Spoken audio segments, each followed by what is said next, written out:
Sible Hedingham, a large village in the Braintree District of Essex, with a population of about 4,000, although that was in the 2011 consensus, so it's going to be a bit bigger than that now. And for a large village, it's only 5,250 acres big. So still small, but big compared to the competition around here.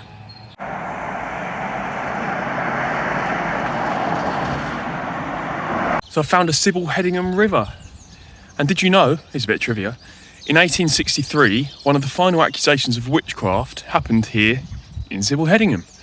The accusee, now referred to as Dummy, the Witch of Sible Hedingham, was an elderly, deaf and mute man who was beaten and then thrown into a river by an angry mob of witch hunters.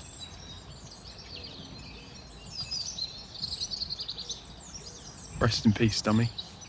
On the note of witchcraft, there was another woman named Joan Prentice who was accused of witchcraft, worked at an almshouse, of all places, and was found guilty, so she was hanged in the nearest city, Chelmsford. So not quite the brightest bunch here in Sible Hedingham. No, it's a funny one, witchcraft, isn't it? Because it was such a big issue in its day, and it's just dissolved into nothingness. No one talks about witches now, at least with a straight face, so how has it changed so much? What else are we pondering on today that in 100, 200, 300 years' time will delve into nothingness? Who knows? Time will tell. Looking up the high street, there's a parish council office, all the different bits and bobs going on. For just a village, it had a plethora of different shops. You got the token Turkish barbers, they even got the best fast food place in Essex, according to them. But what do you think about the likes of your Shells, your Essos, the co-ops, all popping up in the English village? Is it good to have these big chains, or should it be how it used to be, with the local villager-run, one-off shops? Keeping the village money in the community. What do you reckon? Is it good or bad? Some view that behind me. It doesn't do it justice. Anyhow, other notable people connected to the village include suffragette and newspaper editor Rachel Barrett, and French-born, Greek-Italian, Nazi sympathiser, Axis powers spy, neo-Nazi proponent and fascist, Savitri Devi, who died here. Now I, for one, don't know many places off the top of my head that foster a little bit of radical feminism and a little bit of neo-Nazism. Yet Sible Hedingham, would you believe it, is one of those places. So whether you're a leftist or a rightist, there's something for everyone. It's bloody lovely.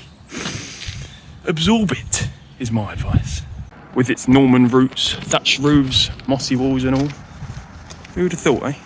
Here's another cool one. In the Domesday Book, compiled in 1086, 1,000 years ago, the village and Hedingham Castle, which is just up the road, they were both recorded to be gifted to Roger Bigod by William the Conqueror.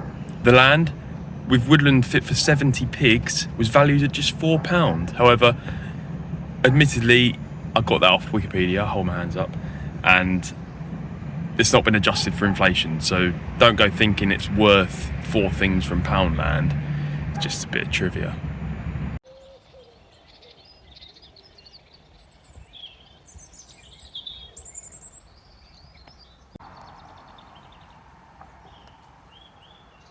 Dating back to the 14th century, St Peter's Church here, it's bloody beautiful, had a restoration in 1897 and is made with Roman tiles incorporated into the brickwork, medieval graffiti and Victorian stained glass windows.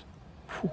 And look at that view. It doesn't do it justice again, but it overlooks the village of Sible Hedingham, and it has done since the 14th century.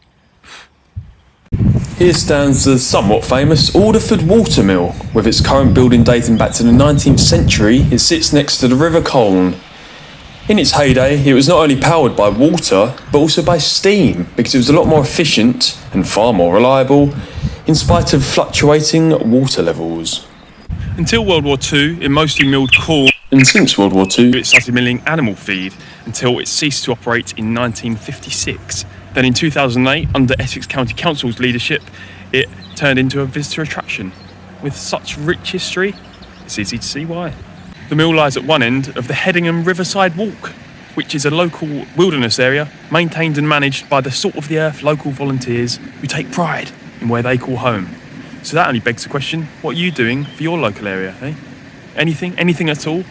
Because if you're not, I suggest you pull your finger out and do something. Be like those people.